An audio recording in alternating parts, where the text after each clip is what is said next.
ఏంటయ్యా ఇక్కడ బిచాన వేశారు? ఈ స్థలం అద్దెకు తీసుకున్నాను. ఎవడయ్యా నీకు అద్దెకిచ్చింది? నేను. ఎలా ఇస్తావయ్యా? ఎలా ఇస్తావు? అద్దెవాడివి నీకే అద్దెకిచ్చుకునే హక్కుంటే ఇంటి ఓనర్ నేను నాకుండదా? చూడు బాబు, ఇది సంసారంలో ఉండే ఇల్లు. ఇక్కడ బ్రహ్మచారులు ఉంటే మాకు ఇబ్బంది కదూ.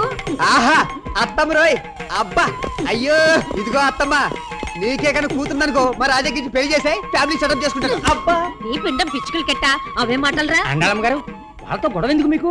ఇలా రండి మీరు. ఏమయ్యా పిచ్చేశ్వరరావు, నువ్వు ఏమి మాట్లాడవేంటయ్యా? అదే చూస్తున్నా. ఈ దాదాగిరి ఏంటో తేల్చుకోవడానికి ఇప్పుడే పోలీసులను పిలుస్తా. అది పిలవక్కర్లేదు, మేమే వచ్చేసాం. సీన్ అయిపోయిన తర్వాత రావడానికి మేము సినిమా పోలీసులం కాదు, అందుకే మధ్యలో వచ్చేసాం. నా పేరు బిల్లా. నా పేరు రంగా. అవి దొంగల పేర్లు కదయ్యా. అబ్బబ్బబ్బబ్బా, ఏదైతేనే దేవుళ్ళైతే కిరీటాలతో ప్రత్యక్షం అవుతారు, వీళ్ళైతే క్యాపులతో ప్రత్యక్షం అయ్యారు. అంతేగా తేడా. ముందు వీళ్ళ సంగతి తెలుసండి.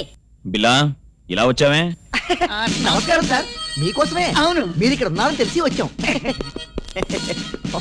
ఈ బుక్ లో సంతకం పెడితే వెళ్ళిపోతాం సార్. ప్లీజ్.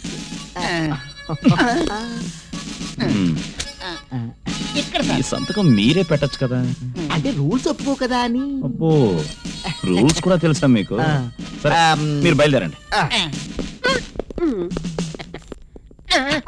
ఇదిగో పోలీసులు వచ్చి సంతకాలు పెట్టుకెళ్తున్నారు. ఈయనేమన్నా సిఐడి ఆఫీసరా? సిఐడి ఆఫీసర్ పోలీసులు భయపడతారా? మరెవరు? నేను చెప్తాను. పెద్ద క్రిమినల్. 10 దొంగలు, 100 మర్డర్లు, 1000 రేపులు, 1,00,000 స్మగ్లింగ్లు. మొన్న పేపర్లో రాలేదు, ఇద్దరు తల నరికిన ఘనుడు పోలీస్ స్టేషన్కి వెళ్ళాడని.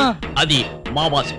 శివ శివ, మా అన్న మీద బోల్డ్ అన్ని కేసులున్నాయి, అందుకే ప్రతిరోజు పోలీస్ స్టేషన్కి వెళ్ళి సంతకం పెట్టాలి. ఇంకో విషయం తెలుసా? మా అన్న గౌరవార్థం మా అన్న ఎక్కడుంటే అక్కడికి పోలీసు వాళ్ళు వచ్చి ఆటోగ్రాఫ్లు తీసుకుని వెళ్తుంటారు. రామ రామ, ఇంకా ఈ దేశాన్ని దేవుడు కూడా కాపాడలేడు.